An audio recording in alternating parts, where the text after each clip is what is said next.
আসসালামু আলাইকুম আমার প্রিয় ভাই বোনেরা। তো আজকে একটা সাধারণ খাবার নিয়ে আপনাদের মাঝে হাজির হয়ে গেলাম। খাবারটা দেখতে সাধারণ বাট খেতে অসাধারণ, বলার বাইরে এতটা মজা। সো আপনারা এতটুকু ভর্তা দিয়ে অনায়াসে 3-4 জন ভাত খেয়ে ফেলতে পারবেন, আর কোনো কিছুই খেতে হবে না। এই এতটা সুস্বাদু হয়েছে। তো আমিও যেমন খেয়েছি, বাসার সবাই তেমন খেয়েই প্রশংসা করেছে। তো এটা হচ্ছে হাতে মাখা রসুনের ভর্তা। কষ্ট করে কেন আপনারা পাটায় রসুন ভর্তা বানাতে যাবেন? তো হাতে মেখেই মজাদার রসুনের ভর্তা বানানো যায়। তো আমি ফার্স্টে এখানে 5টা রসুন নিয়ে নিলাম বড় বড়, আর 5টা হচ্ছে পেঁয়াজ নিয়ে নিয়েছি। তো নিয়ে নেওয়ার পর আমি এটাকে সুন্দর করে কেটে নিব। তো এক পর্যায়ে দেখেন আমার সবগুলো রসুন কাটা হয়ে গেছে, আর সাইজটা তো দেখতেই পাচ্ছেন, ছোট ছোট করে কেটে নিয়েছি। অতটা বড়ও না আবার ছোটও না, মিডিয়াম সাইজ।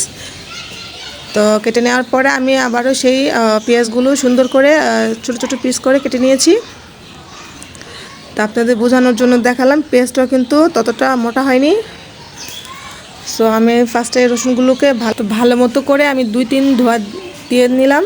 নিয়ে নেওয়ার পরে আমি সেই একটা কড়াইয়ের মধ্যে অল্প পরিমাণের খাঁটি সরিষার তেল দিয়ে দিলাম। দিয়ে দেওয়ার পরে আমি যখন রসুন থেকে পানিগুলো ঝরে গেছে তারপরেই দিয়ে দিলাম সেই কড়াইয়ের মধ্যে রসুন কুচিগুলো।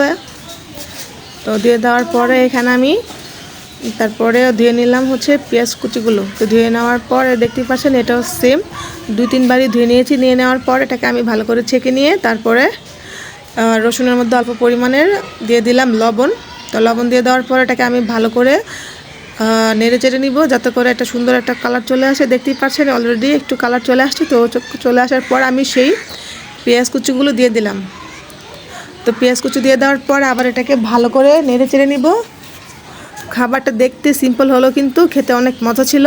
তো আপনারা যদি বাসায় ট্রাই করেন অবশ্যই এটার টেস্ট কেমন আপনারা নিজেই খেয়ে এটার প্রেমে পড়ে যাবেন, আর প্রশংসা নিজে পঞ্চমুখ হয়ে যাবেন। যাই হোক, তো এগুলো ভালো করে আমি নেড়ে চেড়ে নিব, যাতে করে সুন্দর একটা কালার চলে আসে। আর দেখবেন অনেকগুলো রসুন অল্প হয়ে গেছে। তা আমি এটাকে ঢাকনা দিয়ে ঢেকে দিলাম, যাতে করে এটা ভালো করে সিদ্ধ হয়ে যায়। তো ঢাকনাটা ওঠানোর পর দেখতেই পাচ্ছেন সুন্দর একটা বাদামি রকমের কালার চলে আসছে। আর আসার পরও যখন আমি রসুনটাকে লাটতেছি, সুন্দর একটা রসুনের গ্রান আসতেছে, আমার কাছে খুবই ভালো লাগতেছে।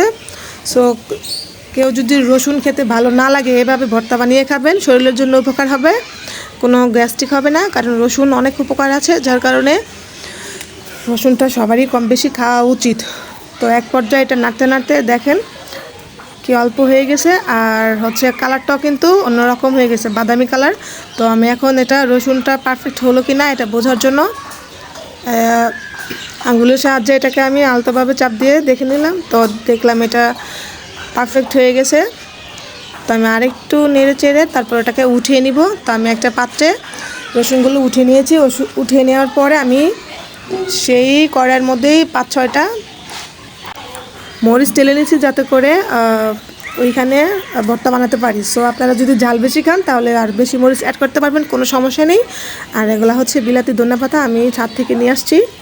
তো যাই হোক, এই ধনেপাতাটা দেওয়ার কারণে আরও সুন্দর ঘ্রাণ আসছে।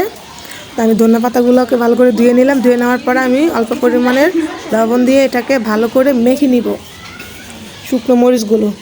তো ভালো করে অলরেডি মাখা হয়ে যাওয়ার পর এখন আমি সবগুলো একসাথে মেখে নিব। সাথে অল্প কাঁচা পেঁয়াজ দিয়ে দিলাম। কাঁচা পেঁয়াজ দিয়ে দেওয়ার কারণে একটা সুন্দর কালারও চলে আসবে, আর খেতেও অনেক মজা হয়। তো আমার এমনি তো পেঁয়াজ অনেক পছন্দ, আমি যে কোনো ভর্তা বা মুড়ির মধ্যে মানে অনেক পরিমাণে পেঁয়াজ দিই, সেটা কামড় দিলে খেতে অনেক টেস্ট হয়। তো আমি এখানে দিয়ে দিলাম বিলাতি ধনিয়া পাতা। দিয়ে দেওয়ার পরে এটাকে ভালো করে মেখে নিচ্ছি। বিশ্বাস করবেন না, যখন মাখতেছি তখনই মন চাচ্ছে এগুলোকে সবগুলো খেয়ে ফেলি, এতটা মজা। আমি এই নিয়ে 4বার বানালাম, তাই আপনাদের সাথে শেয়ার করলাম। আপনারা অবশ্যই বাসায় বানিয়ে খাবেন, তাহলে বুঝতে পারবেন এটা টেস্ট কেমন হয়েছে। আর বিশেষ করে এটা গরম ভাত দিয়ে খাবেন, গরম ভাত দিয়ে খেলে এটা অন্যরকম টেস্ট হয়, বলার বাইরে। আপনি 10-এ 10 দিতে পারবেন, এতটা মজা। সো তাই চিন্তা করলাম যে আপনাদের সাথেও একটু শেয়ার করি। আর আমার সেই হাতে মাখা রসুনের ভর্তাটা কেমন হয়েছে অবশ্যই আপনারা জানাবেন। সো এর কালারটাও কিন্তু সুন্দর আসছে। আর হচ্ছে যদি আমার ভিডিও আপনাদের ভালো লেগে থাকে, আর কে কে রসুন খেতে পছন্দ করেন, আর বিশেষ করে হাতে মাখা রসুন যদি কখনো খেয়ে থাকেন এই ভর্তাটা, তাহলে অবশ্যই কমেন্ট করে জানাবেন। আর আমার ভিডিও যদি আপনাদের ভালো লেগে থাকে সবাই like comment share and subscribe করে পাশে থাকবেন। এই বলে আজকের জন্য এখানে ভিডিও শেষ করছি। আল্লাহ হাফেজ।